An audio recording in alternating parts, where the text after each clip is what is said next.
Hi friends, ഇന്ന് നമ്മളൊരു കഥയാണ് വായിക്കാൻ പോകുന്നത്.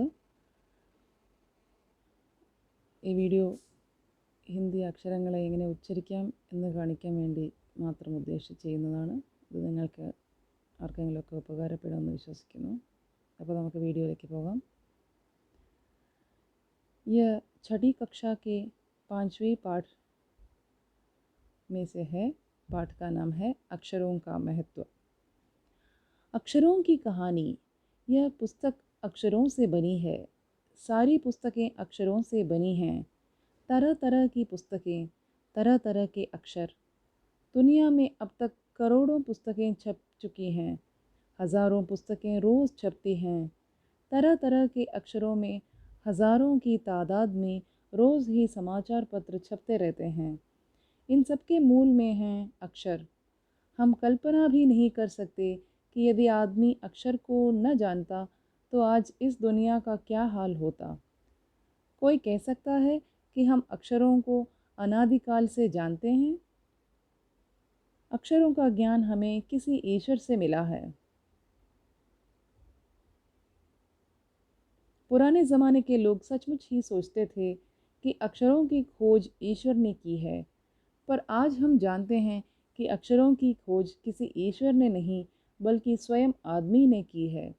अब तो हम यह भी जानते हैं कि किन अक्षरों की खोज किस देश में किस समय हुई. हमारी यह धरती लगभग 5 अरब साल पुरानी है. 2-3 अरब साल तक इस धरती पर किसी प्रकार के जीव जंतु नहीं थे. फिर करोड़ों साल तक केवल जानवरों और वनस्पतियों का ही इस धरती पर राज रहा. आदमी ने इस धरती पर कोई 5 लाख साल पहले जन्म लिया. धीरे धीरे उसका विकास हुआ. कोई 10,000 साल पहले आदमी ने गाँवों को बसाना शुरू किया. वह खेती करने लगा. वह पत्थरों के औजारों का इस्तेमाल करता था. फिर उसने तांबे और कांसे के भी औजार बनाए. प्रागैतिहासिक मानव ने सबसे पहले चित्रों के ज़रिए अपने भाव व्यक्त किए, जैसे पशुओं, पक्षियों, आदमियों आदि के चित्र.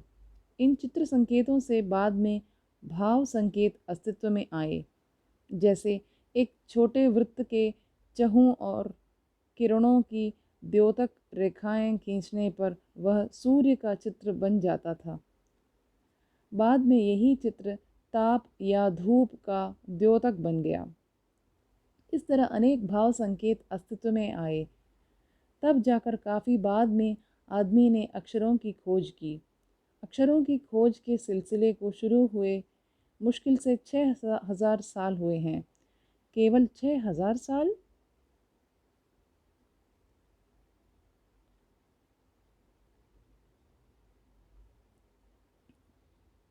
मध्य अमेरिका के ओंजीबवा आदिवासियों के चित्र आप देख रहे हैं. अभी दाईं ओर से बाईं ओर का क्रमश तूफान का देवता जो सारे आकाश को घेरता है, नगाड़ा. पंखों से सुशोभित नगाड़ा, द्रोण काका, कौवा और दवाखाने में आदमी. अक्षरों की खोज के साथ एक नए युग की शुरुआत हुई. आदमी अपने विचार और अपने हिसाब किताब को लिख कर रखने लगा. तब से मानव को सभ्य कहा जाने लगा. आदमी ने जब से लिखना शुरू किया तब से इतिहास आरंभ हुआ. किसी भी कौम या देश का इतिहास तब से शुरू होता है जब से आदमी के लिखे हुए लेख मिलने लग जाते हैं. इस प्रकार इतिहास को शुरू हुए मुश्किल से 6,000 साल हुए हैं. उसके पहले के काल को प्रागैतिहासिक काल यानी इतिहास के पहले का काल कहते हैं. अतः हम देखते हैं कि यदि आदमी अक्षरों की खोज नहीं करता तो आज हम इतिहास को न जान पाते. हम यह न जान पाते कि पिछले कुछ हज़ार सालों में आदमी किस प्रकार रहता था, क्या क्या सोचता था, कौन कौन राजा हुए इत्यादि. अक्षरों की खोज मनुष्य की सबसे बड़ी खोज है. अक्षरों की खोज करने के बाद ही मनुष्य अपने विचारों को लिखकर रखने लगा. इस प्रकार एक पीढ़ी के जाने का इस्तेमाल दूसरी पीढ़ी करने लगी. अक्षरों की खोज करने के बाद पिछले 6000 सालों में मानव जाति का तेज़ी से विकास हुआ। यह महत्व है अक्षरों का और उनसे बनी हुई लिपियों का। अतः हम सबको अक्षरों की कहानी मालूम होनी चाहिए।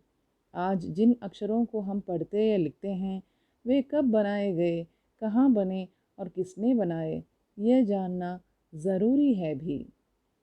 गुणाकर मूले।